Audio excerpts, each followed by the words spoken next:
We spend most of our lives in the world of our own thoughts, and often what troubles us most and what causes us the most stress, anxiety, and overwhelm are just the combination of all the thoughts that wave back and forth in our lives. But what about those special thoughts that just seem to drop in seemingly from nowhere? Where are those from? Are they ours or from somewhere else?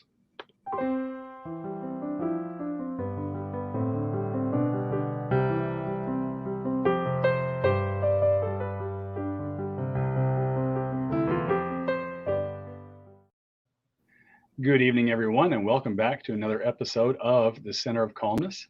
And today we are super blessed to have Atlantis Wolf with us. Welcome, Atlantis. Thank you so much for having me. Thanks for being here with us. Of course, you're not really from Atlantis per se. Where are you calling in from today? I mean, I do have a past life in Atlantis, and I could talk about that for a long time, but I'm calling in from Cleveland, Ohio. From Cleveland, Ohio. All right, I spent some time not far from there, actually in Sandusky. So Oh, within yeah. an hour and a quarter or so. So hmm great city. Really enjoy that. How are things in Cleveland these days? Beautiful, hot dog days of summer, pretty much what you would expect for this time of the year. So everybody is soaking up the last little bit of summer before it gets cold again. Yeah, exactly right. I'm in Houston, and it stays that way for like 6 to 9 months of the year. Whew. So we're just getting used to it. It's just another 100-degree, 95-degree day down here with humidity. Sure. Nice to be accustomed to that. Well, one thing I wanted to recognize Himali Vora because she really brought us together through the book project Sacred Death, and I wanted to ask, how did you get involved with Himali on that project? I was in a writing workshop run by Laura DeFranco, the CEO of Brave Healer Productions, the publishing company. We were in I think it was a class in February, and Hamali was in the class, and she friended me on Facebook after, I think maybe the class was 6 sessions, and after the first one or two, she friended me, and a lot of the people did, but I'm a little bit of a hermit. And so I really need to be called to be friends with someone or to accept invitations. And so I told her that. I said, I don't know if I want to do this, but I do feel called to reach out and be friends with you because I feel like we have something to give each other. And the moment that I friended her, she was actually writing me a personal message inviting me to be an author on her book, Sacred Death. And so we had a conversation, and the rest is Amazon #1 bestseller history. How about that? Actually, history is yet to be made because it's not the publishing of the book, but the reading of it. That's True. super critical, right? I'm excited to see how the book gets out there and how many lives are impacted. And Hamali is actually on listening with us today. I don't know if you saw the comment as I flashed it on the screen, but she was No. passing on a bit of a greeting. Hello. Hamali, see you. One of these days, Hamali, we'll have to have you on with some of these authors as we go through the interviews. That would be so cool and so much fun at some point. So if I could ask, I mean, without providing an introduction on my side, but just to ask, what did you choose to write about, and how did you arrive at the story that really locked in for you on this project? Well, the book being about sacred death, it was a little easy for me because my spiritual gifts are around seeing spiritual beings and power animals and galactic dragons, but I wasn't always that way. It was something that came as a result of a death. It was around my mother's death where, but sort of before and after she died, there was a series of events, and one of them was when I was in her room, and the feeling of being absolutely helpless and not knowing what to do while there was a person doing Reiki on her on the table. I didn't know what Reiki was. I didn't know anything about this. And so I was just holding a space for her in a very, what do I do now? I don't know, in an intuitive way. So I just made a blue ball of energy with my hands and sent it over to her and said, Here, mom, here's a ball of strength. And I just let it sit on her chest and come into her body. And the moment that it sunk, kind of like the way that the sun sets, the room dissolved in the corner, and it was no longer just her bedroom. And I could see that there were clouds and skies, and it looked like I was looking right up into heaven. And I saw the Archangel Gabriel. And that was the first, that's a heck of an initiation, but that was the first thing that I ever saw, the way that we see visions, and it was in the middle of the day with no super special ceremony or anyone else guiding me or anything. It was something that just appeared, but it did make me think that I should probably pursue this a little bit more. So I wrote about that being the first thing, and then how did I move forward to sort of practice that, and how my life changed by moving from just the physical world, what we can see, into the spiritual world, which you see with your third eye, not with your physical eyes. Wow, that's really cool, and so neat that you tied your story directly to such a vivid and life impacting experience like that. I wonder if we could zero in and drill down into that specific moment for just a bit, because Sure. what it sounds to me like is that right as it was your mother you're speaking of, right? Mm-hmm. That was passing on, and right before when you said you were creating the space of I don't know what to do, what did that moment really before you had the epiphany and the intuition that we're about ready to talk about? What did that moment feel like? Could you kind of take us back there for just a moment? So at the time, I was a single mom with a 4-year-old and a 6-year-old, and I was working as a business analyst, which is sort of like a mom in the corporate world for a bank, for a national bank. And so I was, I was that person who was going to a cube and sitting around beige walls and beige ceiling and bland everything. So I have no background in any of this. I'm not like a fourth generation psychic or anything. So as I was sitting in my mom's room, it was the feeling of being helpless, because my mom and I, we always said that we were actually one soul in two bodies.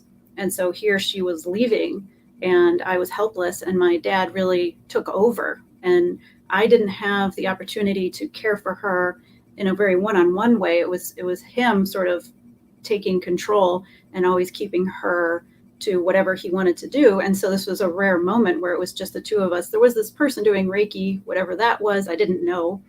And it was really that moment of feeling helpless, but also coming to understand, I mean, she's absolutely going to die. There is no moment of maybe she'll pull through, maybe it'll be a miracle, maybe, I really never thought that. My dad thought that, and I never did. I always thought, yep, we're going to walk down this road, and there's only one place it's going to go. And so I think it wasn't a conscious surrender, because again, sitting in a cube and being a single mom doesn't really give you time to go on retreats and talk about surrender and higher purposes and sacred things. So it was pure intuition. I give up. She's going to go.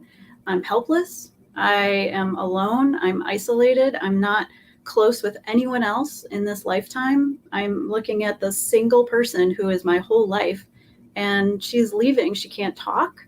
She had, it was her second round of breast cancer, but then she contracted a virus that was in her spinal fluid. So for months, she couldn't talk. She couldn't really communicate, a little bit, and with me, but I didn't see her very much because I was really kind of kept away from her. And the moment was pure grace, because I had nothing. I had no one to lean on. I had no one to turn to. I had nothing but grace and divine intuition to say, I'm here and I'm completely alone, and I need someone to help me and to ask to come in, even if it's subconscious, even if it's not like on your knees and please help me, even when it's not like that, it's something that's inside that just sort of opens and says, I have nothing. I am just here because this is what I'm looking at and this is what I'm facing. There's no past, there's no present, there's nothing. There was just that single moment. And I think that it probably, you would describe it as a surrender, but it wasn't a conscious in my mind surrender. It was very much like my heart is just going to have to break, and it's going to break right now. Wow, that is, I can almost, you're almost taking me back to that. I could almost feel that. And yeah, and the word surrender had come to mind, and I think that's how a lot of folks would speak of this. But yeah, Yeah. and what's really interesting for me is that at a time when most folks' minds would go into hyperdrive, and maybe that's what happened beforehand, they were looking for solutions and reaching out and looking for a way to, if you will, even to escape or find Mm-hmm. a way to cope through that very difficult time when essentially you're getting cut off from, or eventually, Mm-hmm. or soon to be cut off from the person who perhaps you were closest to, like that. Mm-hmm. That instead your heart opened. And Mm-hmm. yeah, that's tremendous, and it is a letting go, if you will, that It I've been is. hearing a lot about lately, right? As one of actually a very powerful technique, if you will, to find a way forward is simply to let go of what you have and be open to what comes next. Mm-hmm. And it was interesting because I've never had such a vision. You know, I've never seen another archangel since then. I don't work with, I mean, I'm not opposed to angel energy. It's just that I'm not a person who actively works with angel energy like some of my friends do. But it was interesting that it was an immediate knowing. I mean, it was looking at this being and saying, oh, that's the Archangel Gabriel, which is kind of, to me, it's kind of funny because my second thought was, oh, I haven't seen him in so long. Wow. Because for whatever reason, I just have always had a sense of humor about everything. And that was my first thought was, wow, Gabriel, Archangel Gabriel. My second thought was, huh, I haven't seen him in a while. His wings, I don't remember his wings being that big. Those are big wings. You're not going to mistake him for anybody else. Like that wasn't the first time you've seen him. That's really Oh, no, not even close. wow. No. And that's probably another topic for another Center of Calmness episode coming up Well, at I some do tell point. people whenever you have a spiritual experience, always 100% of the time, meet that experience with wonder and curiosity. And if you do, if you can sort of hyperventilate into surrender and just get to the wonder and curiosity, it really, like, the lens just opens on its own. It's sort of, are you going to be afraid of this or are you going to be open to this? And those two lenses, you can shut down any kind of a mystical experience with the chatter and, oh, this isn't happening, this isn't real, blah, blah, blah. Or you can turn yourself, like I do very easily, into a 9-year-old child and say, wow, look at that. Isn't that cool? Yeah, exactly. Yeah. Well, what's really neat, especially for those in the audience out there that aren't as familiar with this, is that you really do have control, right? It's not like the experience is going to take over your life and No. even possess the moment per se. But if you're open to it, well, there's a whole world outside of yours that Mm-hmm. becomes available for a moment, right? And no one ever sees anything they're not ready for, ever.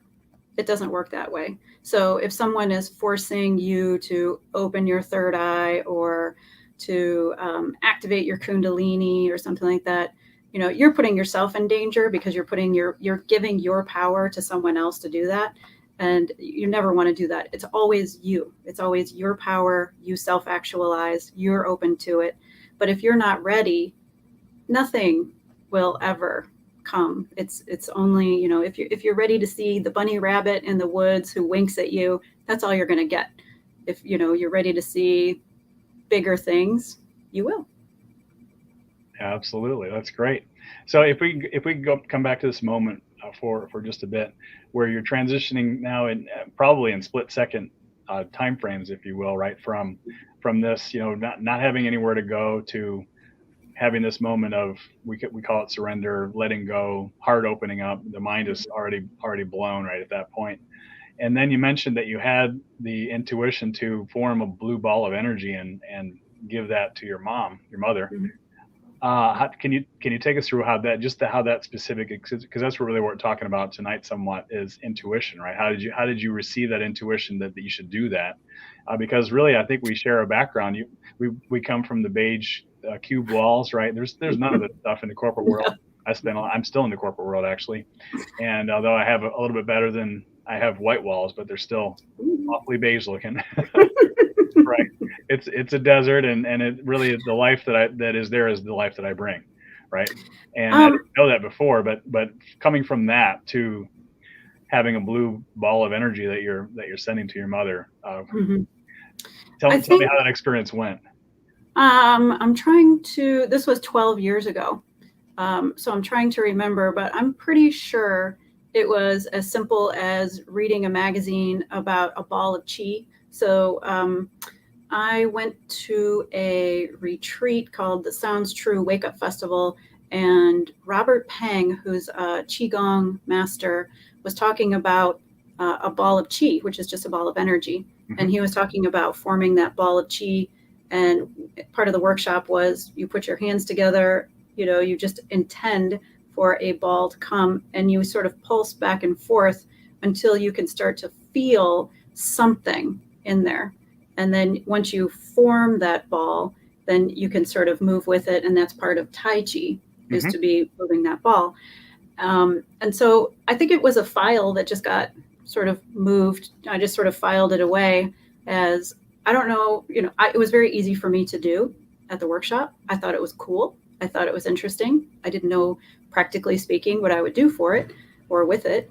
But it's something that happened. And at the time, it was sort of white and gold. And then when I did it for my mom, it showed up as blue, which when I said, well, what is this about? The message I got was, this is about strength. Okay, great.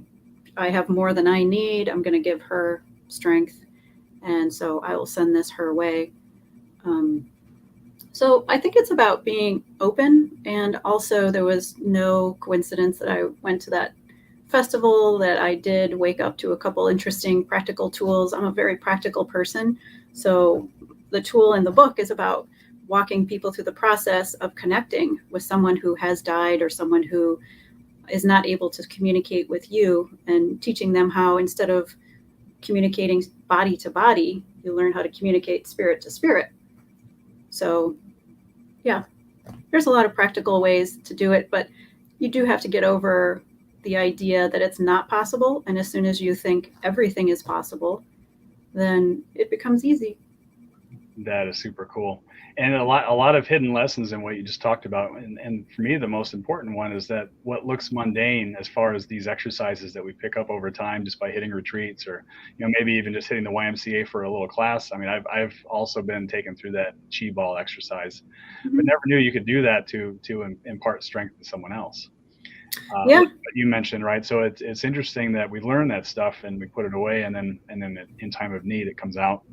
And right at the time when your mind has nowhere else to go, right? That's that thought that drops in. That's really cool. And would you say the intuition was just guiding you back to that file to activate that technique for your mother at the time, or how did?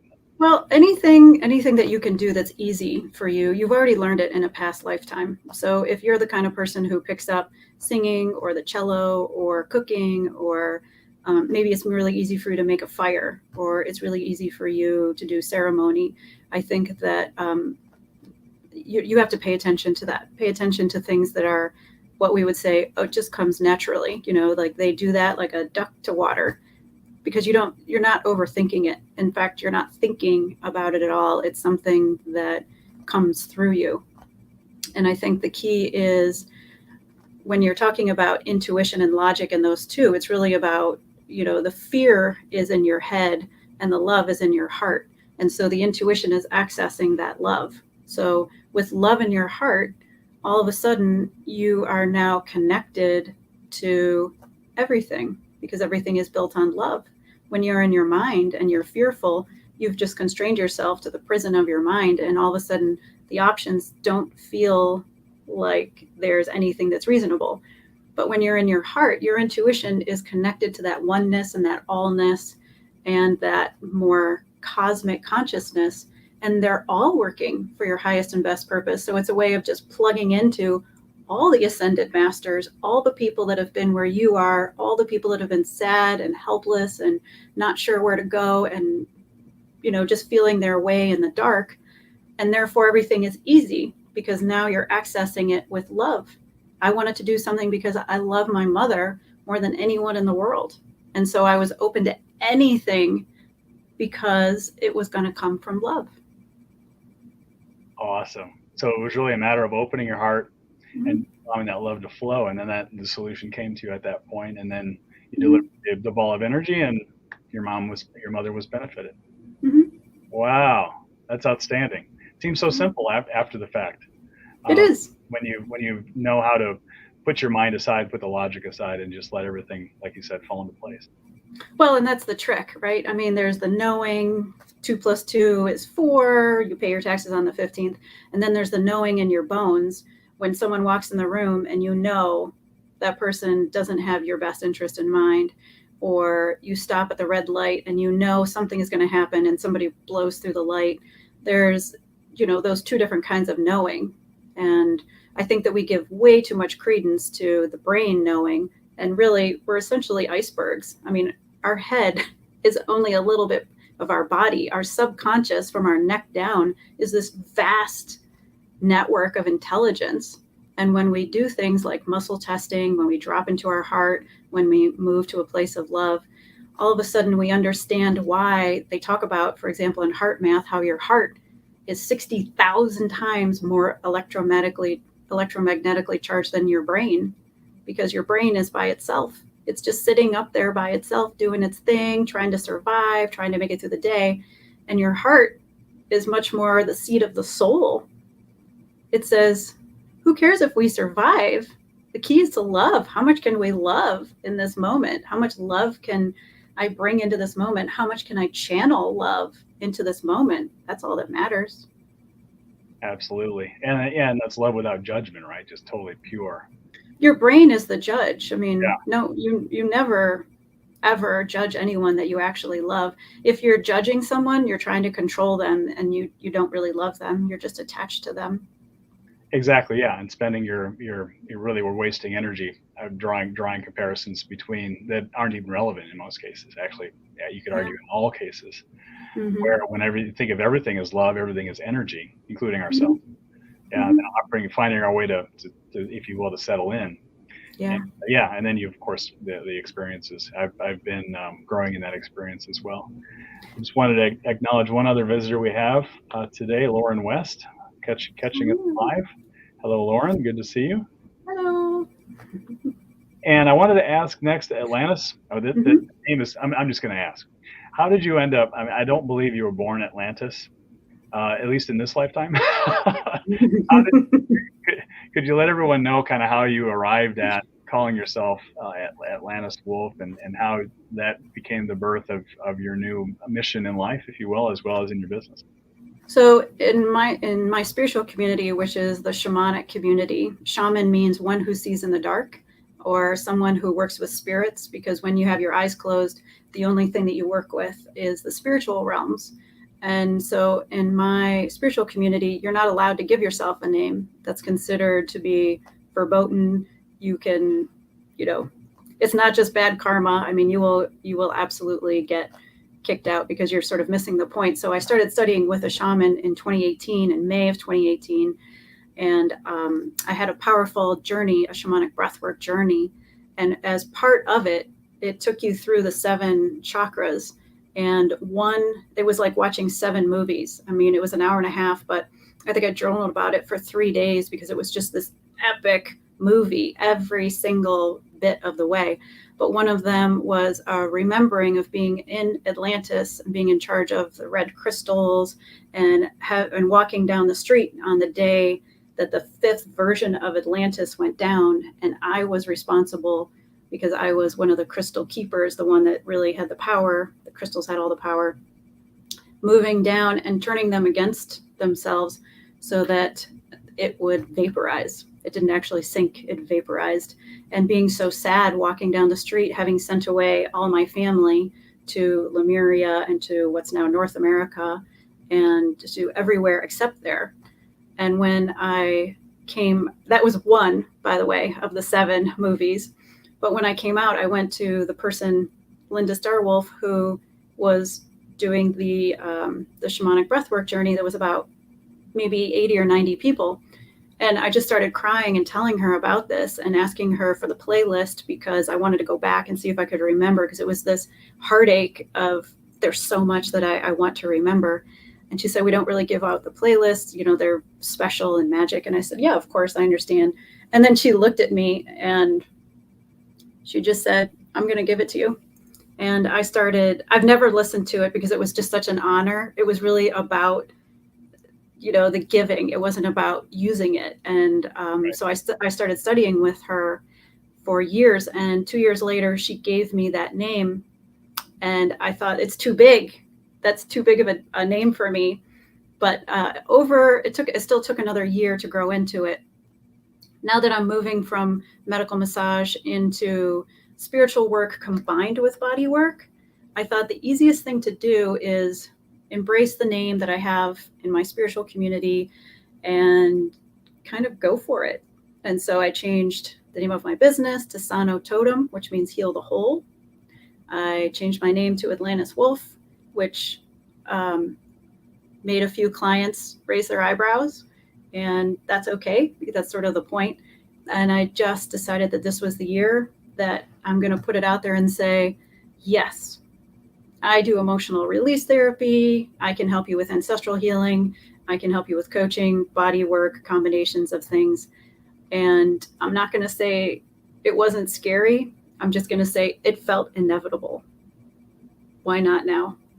Exactly right, because now is always the best time, as long as there's readiness. But and as you mentioned, you went through a long period of preparation with your community and with your mentor. So yeah, absolutely. After that point, it's only a matter of overcoming your fear. Yeah, that is super awesome. Yeah, I mean, I think I need to find my new name as well. That's outstanding. You have such a well, you know, if you don't have a shaman, you can always meditate on it. This is the age of Aquarius, and the Aquarian shaman is all about we are each our own shaman. You know, the shaman is within. We are each our own shaman. You don't need to go to someone on top of a mountain in Peru. You do need to surrender. You do need to connect with the earth and the elements and the four directions and honor Mother Earth who made you, who, you know, you have to sort of, once you reconnect, then you can go into a meditation and meet a spiritual being. And yes, I could absolutely do that with you. But then a name will come to you. And once it comes to you, if it comes to you in meditation, you have to live with it for a year, and then you can speak it out loud. Oh, I gotcha. And Lauren is just loving this conversation and enjoying the opportunity to level up and embrace our beliefs and just move forward, right? This is totally awesome. And without, you know, just to her point, part of this is all about, this time right now is about shed and ascend. Just let it go. You don't have to think about it, journal about it, Facebook about it, or write about it. You can get up tomorrow and decide, I'm done. I'm done with the job or the clothes or the name or whatever. We're in such a powerful time that we can self-actualize at any moment.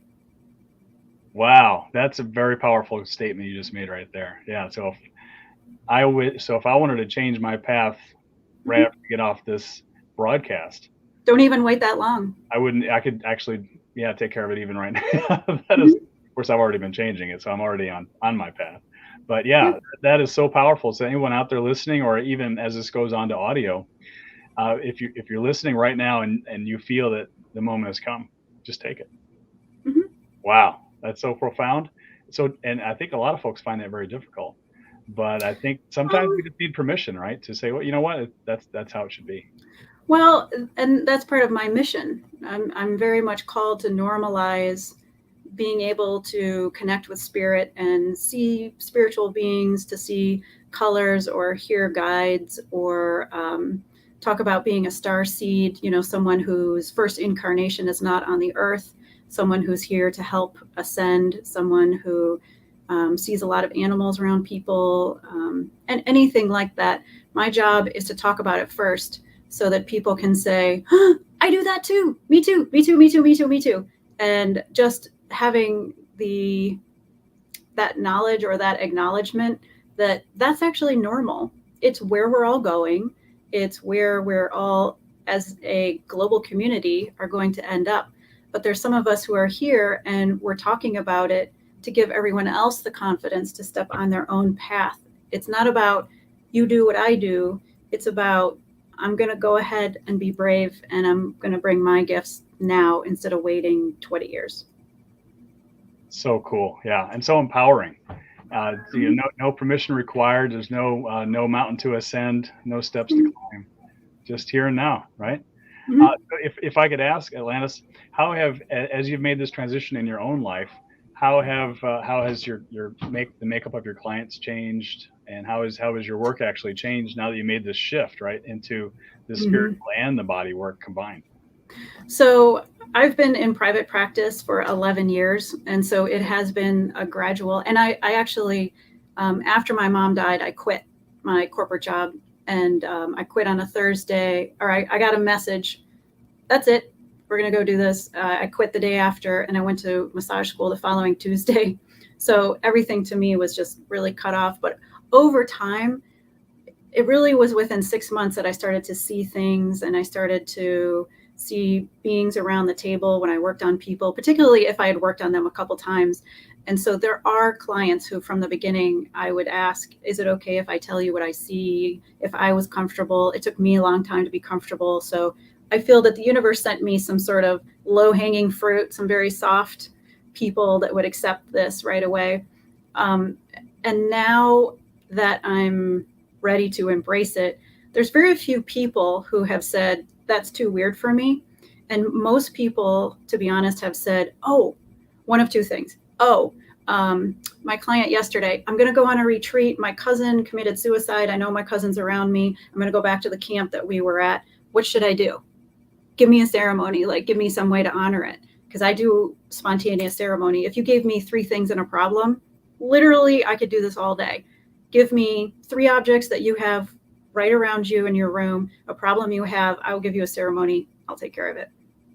So I have that. And then I have other people that say, oh, that's so cool. I see things, I hear things. Can you help me get more in touch with my body? Because I feel like I'm a floating head. I'm very much called to help people with weight issues. I lost 84 pounds 20 years ago. And a lot of that is just being embodied and being at peace with the line in the sand in front of you that says, this is where I'm going to start. I'm not going to be happy in the future. I'm just going to start right here. So what's been interesting is I'm getting more interesting clients, and I'm also getting, I would say, more challenging clients.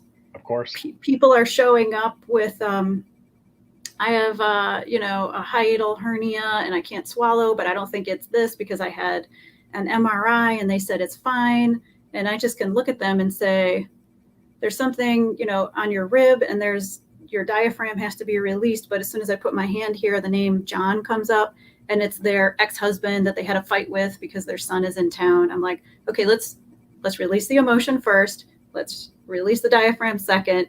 And let's, come to peace with the fact that mentally you're over this, but your heart still has a little ache. Let's focus on that for the session. And then they can swallow, then they don't have any more problems. More people I've helped dissolve IBS and heart arrhythmias and heart issues, fibromyalgia, just different combinations of things. I don't turn anybody away. I feel that if you're called to come and see me, that the universe has sent you, that God said, I've got the right person for you. Go see this person. That's really neat how you describe that, where as you continue to step farther and farther into your purpose, of course, there's a reason for that, right? And that reason keeps showing up in increasing measure, which means you're just offering more help and support at a higher level as you move forward. That's so huge. And I think it's so important for folks out there to hear, right, is that we're all supposed to move a path like that and moving forward and doing and helping more at a higher level as we go forward. So I love how you described and how that's really become your reality. And it doesn't stop in person anymore. That's a big shift with the pandemic, is because we're in the quantum field where there is no time and space.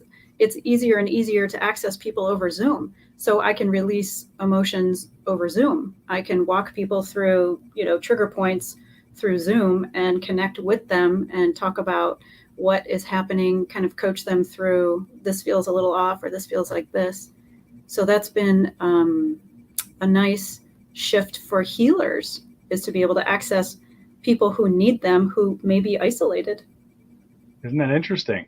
I have heard this on several occasions now, where folks have developed these techniques, and I've actually had some of that done on myself, where I have actually not physically visited a healer, I think, ever, but I've had profound emotional healing that was done for me and on my behalf through Zoom, through like through acupoints or through like chiropractic points.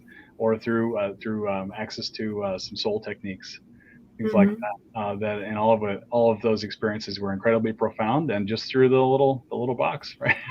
Yeah. But really, it's like you said, it's the quantum connection. They might as well have been standing next to Yeah, and there's nothing that's going to replace human physical touch, and there's nothing that feels better than hugging someone, and there's it's not meant to be a replacement. It's just nice to know that we can reach each other and we can reach out and touch each other at least enough to heal until we can come into physical contact again. me. Exactly. Right, and I completely agree. Right, even as profound as the remote healing can be, like you say, it's the experience can be so much greater when meeting face to face, when at a retreat, physical Mhm. retreat that is. Now, I just wanted to step back a second for toward a comment you mentioned, where some folks that you're coming into contact with feel like they're almost disembodied, right? They're living entirely above the ears and just in this little space right here. Yep. Could you share anything while we're actually here on the episode right now that would empower somebody who's wanting to gain a better feeling of who they are, and to Mhm. really step more into their own existence, their body, the body, mind, soul, and Mhm. all put together? Is there a starting point that you could perhaps Oh, offer? That, I mean, not to yeah. not to get into your like the depth of your skill and experience, because I of course want folks to reach out to you, and we'll get your contact information up in a minute. But what would get them started? I mean, I have a YouTube channel where I go through some of this, so I never have problems teaching people stuff. I there's enough pain on the planet. I'm always going to have a job, so I'm more than happy to give you everything that I have right now. The number one is the awareness. The A lot of people are not aware how much of a floating head they are.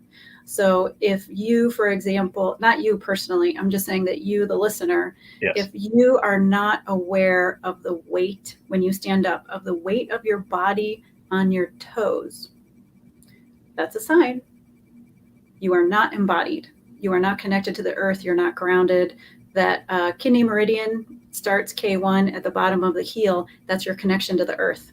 So if you raise the awareness that you're not embodied, I would say that that's the first step. The easiest thing you can do, go outside, take off your shoes, and stand on the earth. If you're exhausted, if you're immobile, if you have mobility issues, do the best you can. Put your hands on it, put your hand on a tree, or if you are not able, if you do have mobility things, lay on the earth. Find a piece of earth, rock, beach, your earth, wherever you are. So I live in Northeast Ohio. There's a lot of forests. I'm a forest girl. I go and I walk in the forest every single day in the morning for an hour. And that's what keeps away all of my anxiety, all my depression, all my overwhelmedness with life.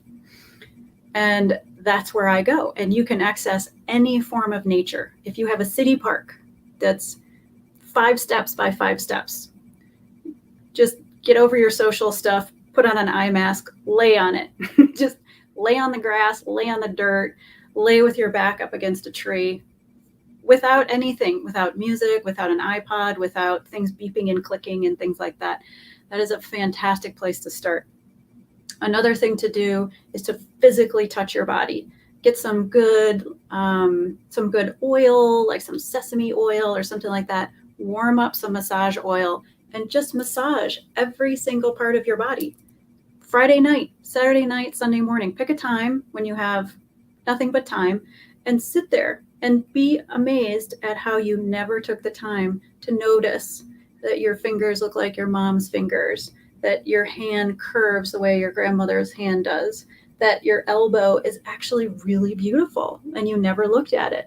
Spend some time touching your body. Put something warm and loving, and don't worry about the this is too fat, this is too thin, this is too wrinkly, or something like that. Not allowed. You have to love, you have to find something to love about every single part of your body.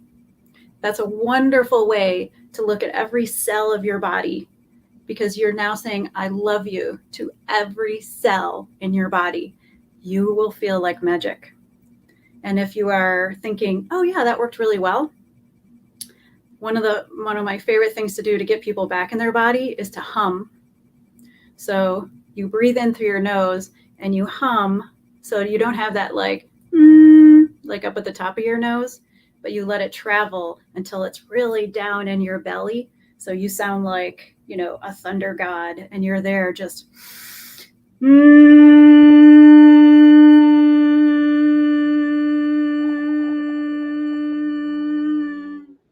for as long as you can. You will Awesome. lower your cortisol level. You will lower your stress level. You will lower your blood pressure.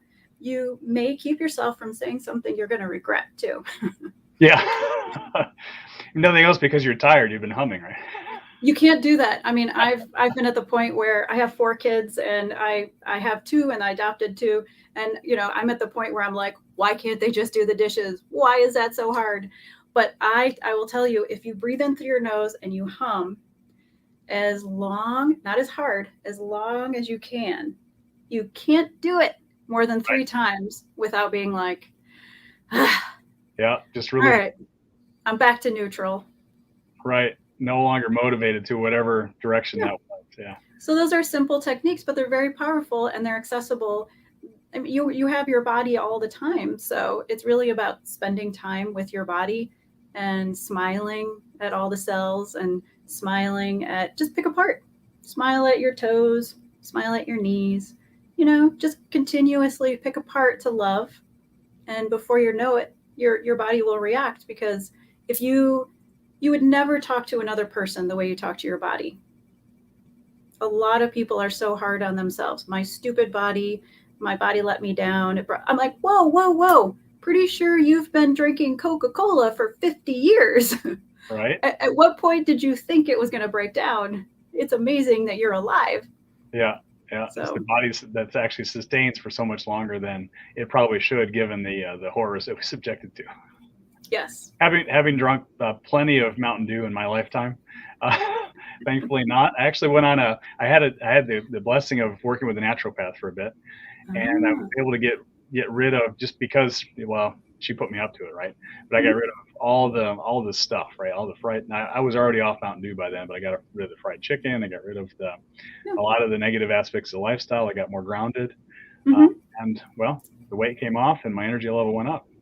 Yeah, I always tell people to try. I mean, I lost 84 pounds because I treated it as an experiment. I just thought, what would happen if I didn't have any dessert after dinner? What would happen if I had a glass of water in the morning instead of a cup of tea?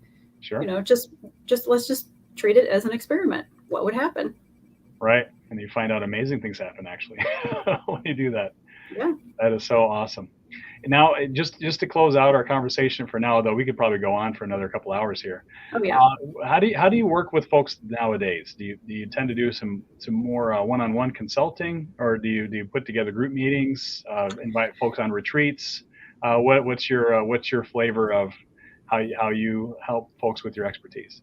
So right now I am offering one-on-one sessions. So I do shamanic life coaching, which is an hour and a half. Let's sit together and I will bring everything that I have and you bring me everything that you have. And we walk through what your goals are. And if you don't have goals, usually somebody has some goal. They want to release chronic pain, lose weight, get to the bottom of the health issue. My background's in medical massage. I tend to attract people who are going through health issues, physical issues, things like I was saying, heart issues or pain that won't go away or it doesn't make sense. My number one client base is people that come in and say, I've been to 10 doctors, nothing worked. Literally, I hear that every week. So I do one-on-one sessions. I'm also doing a series of workshops. So I'm doing 4 workshops starting the first week of September. And those are specifically geared to sort of my signature, how I can help people in a signature way. So trust yourself, which is about connecting to your own intuition, your own spirit, and trusting that intuition is inside of you. Power animals, because I can see people's power animals. So I teach people how to connect, how to find their power animal, connect with it, and then talk about what kind of medicine that's bringing into their life. The third one is lose weight and retrieve your soul, because a lot of people who have gained weight are not in their body. They can't really feel the amount of food that they're ingesting. They can't find a way to be comforted other than food. And so that is a lot of emotional work, and that's some body work and some of what we were just talking about. And even at a deeper level, because everyone has their own issues that they're facing. And then the last one is called Pierce the Veil, which is the name of my chapter in the Sacred Death book. And that's walking people through, although I have a YouTube video on it that people can do it on their own. But if you want me to walk through with you, we do it as a group, as a workshop. And we, as a group, come together. I set the ceremonial space. I bring in the ancestors. I bring in the medicine wheel for everyone so that everyone can feel that safe container before they step into that new way of connecting with someone that they love. And eventually, yes, I will do retreats. But right now, 3 of my 4 kids are seniors in high school, so I have to stay a little closer to home for this year. So I'm giving myself a year to think about where I am quite blessed, like beyond with being connected with people in Laguna Beach and New Zealand and North Carolina and Bali. So I have a lot of retreat spaces available to me, and I'm taking the year to sort of figure out what do I want to put together before I go and start offering retreats at this time next year. That's so cool. You've got a year to really develop and build. How would you say? Really build the potential, right, of that retreat before it occurs. Who knows? Maybe I'll sign up for it myself. Sure, that'd be great. I look forward to leading into this stuff more. And I wanted to invite those listening and also viewing to visit your website, which has been recently upgraded, right, at atlantiswolf.com, where you can learn a lot about Atlantis, both where she came from as well as where she's going, and all of your current offerings are linked there at the site, are they? Yep, everything's on the homepage, and there's sub pages, and it's the whole ball of wax. A whole ball of wax. I probably need to speak with you about how to get that done as well. my web assets are a little bit distracted right now. Well, the first step is always asking for help. Yeah, that's the lesson that we probably need to take most today is being willing to be open, just to let go, right? Mm-hmm. And I'm going to look over at my other screen for a second and quote something I saw in your chapter, which I think would be great to close with here. Mm-hmm. And that is the last line of your chapter, which is, I am Atlantis Wolf, and I believe in you. Mm-hmm. I read the story was great, but I really zeroed down on that line right there. Just a simple sentence.